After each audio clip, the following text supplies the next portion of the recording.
Good morning, students. Today we are going to start a new chapter, that is metals and non-metals. Basically, we are going to discuss today about the physical properties of metals and non-metals. So, let's begin. Open your book so that we can start. See, there are certain metals, examples I'm showing over here. Lead, tin, nickel, gold, platinum, copper, these are metals. Okay, now we'll see that what metal is. So, a metal is a material. We can say, what is metal?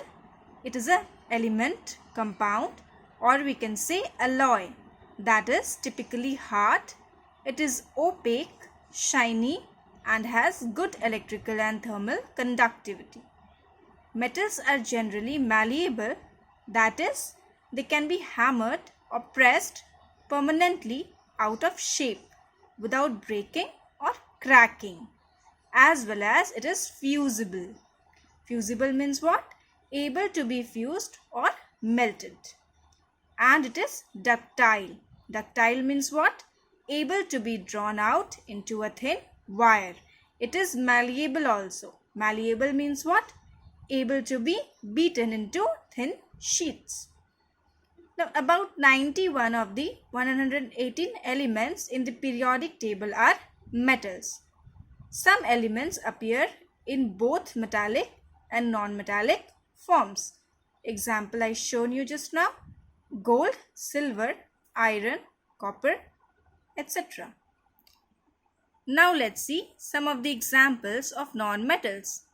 Carbon, then phosphorus, sulfur. And these metals which I'm showing you here is boron, silicon, germanium, arsenic, antimony, bismuth. These are metalloids. Metalloids means what? The substances which showing the properties of both metals or non-metals and non-metals. Okay, or we can say that it shows some of the properties of metals and non-metals. So let's see what non-metal is. So we say that a non-metal is a chemical element that mostly lacks metallic attributes. What I'm telling you is, whatever metal is, like metal is malleable. So it's just opposite non-metals. Non-metals is non-malleable. Okay, like that way. Physically, non-metals tend to be highly volatile. Means what? Volatile means what? Easily vaporized. Means if you leave those liquid in a open container, what you will find that the liquids got disappear after some time. Means it is vaporized, have low elasticity, and are good insulators of heat and electricity. See, we know that metals are good conductors. Here we know that non-metals are insulators. Means it do not conduct electricity. We will discuss these points later on also. They tend to have high ionization energy. These you will learn in the higher classes. Okay, you leave this one. Now, 17 elements are generally classified as non-metals, and most of these are gases. What are these? Hydrogen, helium, nitrogen, oxygen, fluorine, neon, krypton, then argon, xenon, krypton, and radon. These argon, krypton, xenon, and radon are inert gases. Okay, these are not non-metals. One is a liquid, that is bromine, and few are solids: carbon, phosphorus, sulfur, selenium, and iodine. So question may come like, name one non-metal which is liquid. So you'll answer bromine. Let's see the physical properties now. Physical properties of metals. You see some of the physical properties. Metals are lustrous. Okay, metals have lustre. This means what? They have shiny appearance. They are shiny. Like for example, you can see in the figure, gold, copper, silver, iron, etc. Metals are lustrous. You can see these are shiny. Gold is shiny, so it has a lustrous appearance. Okay, Now metals are ductile, means just now I had explained you that what does it mean? What do you mean by ductility? So ductility is a property of metals that it can be drawn into thin wires. As you see here in the figure, see, thin wires. We have drawn the metals to prepare these thin wires. Example, gold, copper, silver, iron, etc. You know copper wires are used in our home. So that is metal. That is why we can draw that wire into a thin thin wires. Okay. See the next. Now let's discuss about density. Metals have high density. And there are some exceptions. You can see in the book there are some exceptions, like sodium and potassium are the metals which are soft in nature generally, and these are these have low densities. Okay, so sodium and potassium have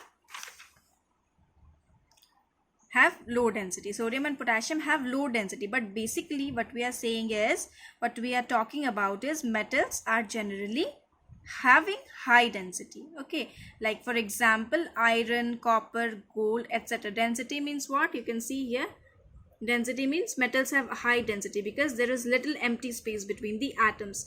See, density means what? Mass by volume. So here you can see that these are tightly packed, atoms are very close together, right? So that is why it has high density. So density means, see what it is written, most metals have a high density. Because of that they feel heavy for their size. Okay, so what are the exceptions? The metals having low density is sodium and potassium. Let's say, see the next property, conductor of heat and electricity. What about the conduction? You know the conductivity means what? That metals allow electricity and heat to pass through it easily. So metals are good conductors of heat and electricity, that it allows heat and electricity to pass through it easily. Like you know that the utensils which we use in our home for making food, it is a good conductor of heat. Then only we will able to cook or prepare food in the kitchen, because it is a good conductor of heat. And metals are good conductor of electricity. The second figure you can see, all the wires are there from where we are getting electricity in our home. So why we are getting electricity? Because the metals, we use metals in the electrical house so that we can get electricity. It can pass through it and we'll get it easily. So metals are good conductors of heat and electricity. For example, gold, copper, silver, iron, etc. So in your book it is written that silver is the best conductor of electricity, but silver is very costly, so we cannot use for making or for making the wires in the home. So that is why we use copper.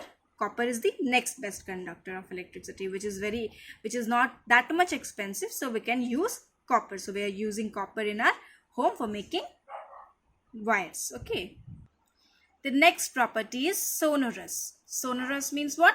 Metals are sonorous. It means make sounds when hit with an object. Okay, so in your book it's written that when hit by hammer, produce a ringing sound. Remember, ringing sound, it produces a ringing sound.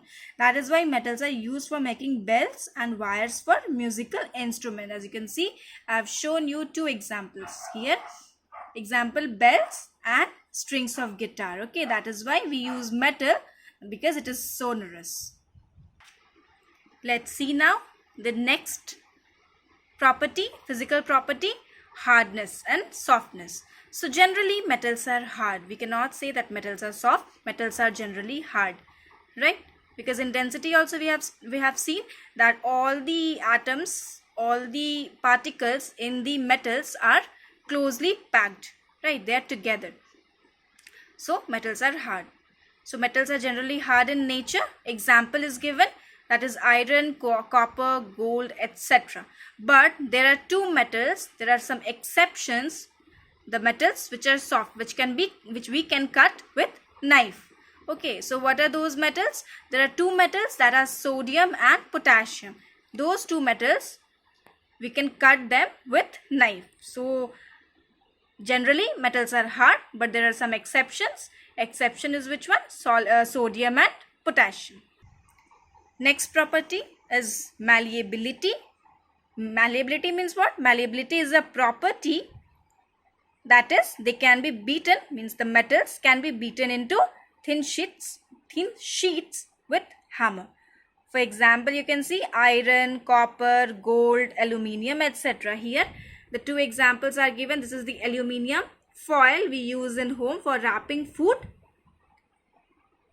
right? So we know that aluminium is a metal and it is malleable, that is why we can beat it into thin sheets. The second example is gold. So you can see that we can beat this into thin sheets. Okay, so this is the other physical property. Next, melting and boiling point. Metals have high melting and boiling point. Why? Because the particles are very close together. In density also we know that it has high density, so metals have high melting and boiling point. For example, iron, copper, gold, aluminium, etc. Two physical properties left, that is physical state. So generally under normal pressure and temperature all metals are solid. Okay, but exception is also there. Mercury are solid, mercury is liquid at room temperature. Okay, generally metals are solid, but mercury is liquid at room temperature. And you know where we use mercury? We use mercury in thermometer. Okay, and one more thing we left here, that is tensile strength. So metals have high tensile strength. Tensile strength means what? It can bear a lot of stress. So these metals can bear a lot of stress. Metals generally are very strong, so it can bear a lot of stress. That is why we use metals to construct buildings, bridges, railway lines, etc. So these are the physical properties of metals. Learn these things, and if you have any problem, comment in the comment box. We will discuss the physical properties of non-metals in the next video. Thank you.